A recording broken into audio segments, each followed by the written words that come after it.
পাইতেছি না। ওই স্বামীর স্ত্রী বলল, ইয়া রাসূলুল্লাহ, আমার স্বামীকে আপনি গোসল দেয়া কিন্তু দাফন করবেন, কেননা আপনার সাহাবীর উপরে গোসল ফরজ ছিল। আপনার এই সাহাবী কিন্তু অন্য সাহাবীর মতো না, তার উপর গোসল ফরজ ছিল। গোসল না করে কিন্তু পাথরে তুলর নিয়ে একত্রিত হয়েছে, তুলর নিয়ে যুদ্ধ করার অনুমতি হয়ে গিয়েছিল। আল্লাহর নবী সাল্লাল্লাহু আলাইহি ওয়াসাল্লাম সাহাবীদেরকে বলল, ওই সাহাবীরা দেখো আমার সাহাবী হানজালার লাশ কোথায়? কোথাও উহুদ পাথরের মধ্যে খুঁজে পাই নাই। না পেয়ে এই অবস্থায় জিবরাইল আলাইহিস সালাম হাজির, আর হানজালার বিবি বলতেছে, মনে হয় আমার স্বামীর উপর আল্লাহ তাআলা নারাজ, এই জন্য আমার স্বামীর লাশটাকে পাইতেছি না। এই অবস্থায় জিবরাইল আমিন বলল, ইয়া রাসূলুল্লাহ, ইয়া হাবিবাল্লাহ, আপনি আকাশের দিকে তাকায় দেখেন। আল্লাহ রাসূল আকাশের দিকে তাকায় দেখতেছে আল্লাহ তাআলা স্বয়ং নিজের হাতে জান্নাতের পানি দেওয়া তার সাহাবী হানজালার লাশকে গোসল দিতেছে। কিছুক্ষণ পর ওদের পাথরের মধ্যে হানজালা রাদিয়াল্লাহু তাআলা আসলো। মানুষ পড়লে উপর থেকে পড়ে যে একটা শব্দ হয়, এমন একটা শব্দ হইল।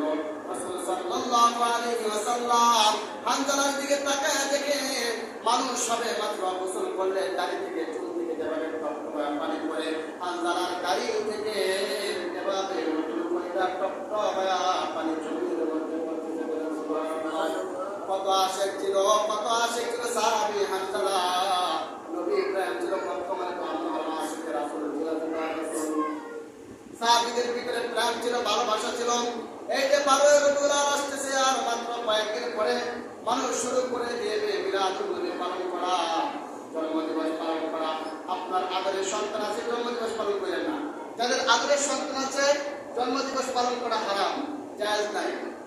আদরের টাকা নষ্ট করেন না। তো রাসূল হাদিসের মধ্যে বলেন, মান আহাব্বা সুন্নতি ফাকাদ আহাব্বানি। এক নাম্বার হলো যে আমার সুন্নতকে ভালোবাসবে, সে আমাকে ভালোবাসলো। মান আহাব্বানি কানা মাই ফিল জান্নাহ। যে আমাকে ভালোবাসবে সে আমার সাথে জান্নাতে থাকবে। আল্লাহ রাব্বুল আলামিন আমাদেরকে সব সময় সুন্নতের পাবন্দী করার তৌফিক দান করুন। প্রকৃতপক্ষে আশিকে রাসূল হওয়ার তৌফিক দান করুন। যে আলোচনাগুলো করলাম বুঝে শুনে প্রকৃতপক্ষে নিরাট ইশকে রাসূল মন্ত্রের মধ্যে পয়দা করার তৌফিক দান করুন। নাসরুল্লাহি ওয়া ফাতহুম করিম। ওয়া বাশশিরিল মুমিনিন। আসসালামু আলাইকুম।